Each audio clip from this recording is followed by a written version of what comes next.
One of the best lessons I ever got about the martial arts was about an egg. So a long time ago, when I used to be backwards and forwards to Okinawa training at the Jundokan Dojo, I spent a lot of time with Taira Sensei. Taira Sensei became quite famous for his somewhat unique approach to bunkai.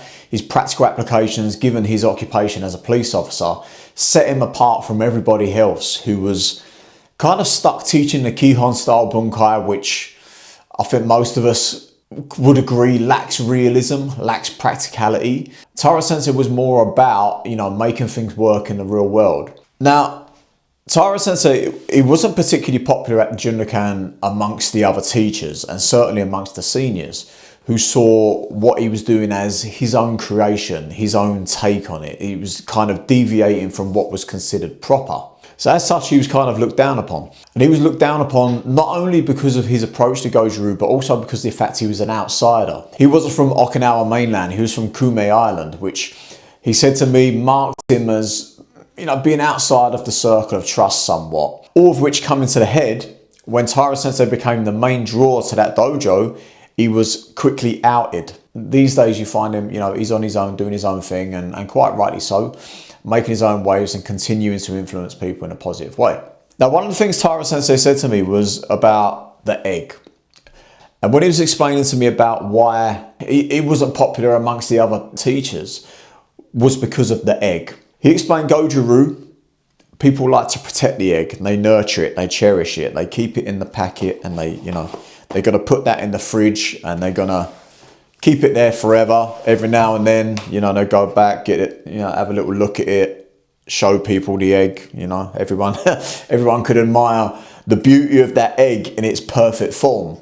Now, what Taira Sensei used to do, he'd like to come along, he'd get the egg and just break it. And, maybe he'd scramble it, maybe he'd poach it, maybe he'd make an omelette, maybe he'd make some champuru, mix in some goya and stuff like that. So Taira Sensei was less concerned with, keeping the egg in its intact form, and he was more concerned with, well, what can I make from this egg?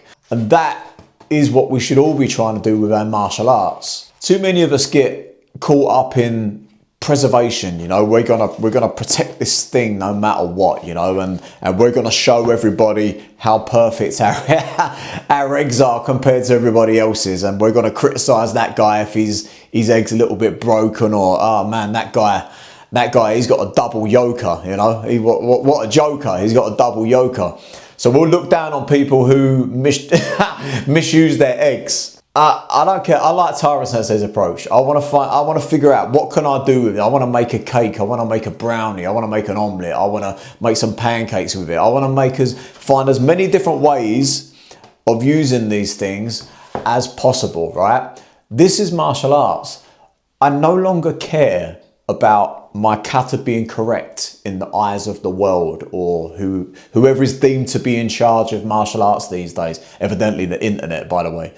I no longer care about all the trappings. I no longer care about the packaging of what these eggs are kept in. So I get a lot of criticism about making up my own thing, you don't do real Goju, you've never been to Okinawa, you've never trained with anyone. Hey guys, look, I've been there, I've done all that. I've been to Okinawa many times. All the guys whose names you keep throwing at me, you should go learn from this guy, you should go learn from... I've learned from them all, I've met them all. The difference is I'm no longer confined by that stuff. It no longer defines who I am. I don't draw my sense of value in martial arts by who I associate with, who I've taken my picture with, whose patch I wear on my gi. If I don't even wear a gi, by the way.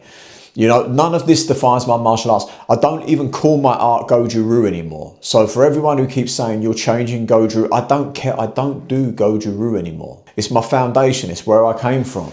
But I took that and I decided to smash it up and make something with it based upon my experiences in my former employment in law enforcement, based upon my experiences of competitive fighting within Muay Thai and MMA, based upon my continued experience as a teacher and teaching men who don't want to learn martial arts as a way of life or something that's going to take them 30 years to get good at. We live in a very different time and place now. People are coming to train for various different reasons. And karate, if we want it to survive, if we want Goju Ryu to survive, it has to maintain a degree of relevance. And that relevance is very, very quickly diminishing because we're concerning ourselves so much with protecting a damn egg. Very few people know how to cook these things anymore. And this is the problem we're facing. Other people, they're out there, they're flambeing stuff, and they're stir frying, and they've got some rotisseries going on, and they're grilling, and they're doing all this stuff. They're slow cooking. They're looking at us thinking, what the hell, why ain't they got it out of the packet yet? That's us in karate. This is the problem we got. If we want this thing to survive, if we can look in the mirror and say we truly care about this art, we truly love this art and want it to survive, we have to ask ourselves some very, very honest questions about what it is we're practicing, what it is we're teaching, and what it is we're trying to convey to the rest of the world. Because at the moment, we're so busy arguing over semantics and who's got the best box, who's got the best egg, whose egg is the most perfect shape and the roundest, the right weight and all that stuff. We're lost in a whole world of nonsense that is completely irrelevant to what goes on in the outside world or outside of our own dojo. For those of you who continue to point your finger towards me, accusing me of not learning it right in the first place, or bad teachers, or changing things, or trying to do whatever the criticism of the day, I can't keep up with it. Guys, just go ask yourself, are you truly researching, practicing, testing and problem solving, or are you just trying to look after an egg? And if we're just trying to look after an egg, we might as well grow feathers and be a chicken. So for those of you who are tired of going round in circles, of wasting years, getting no answers, banging your head against a brick wall down a dead end street, join the Patreon below. You can stay anonymous. Teachers, you can take this stuff, pretend you thought of it, and go have fun. Enjoy.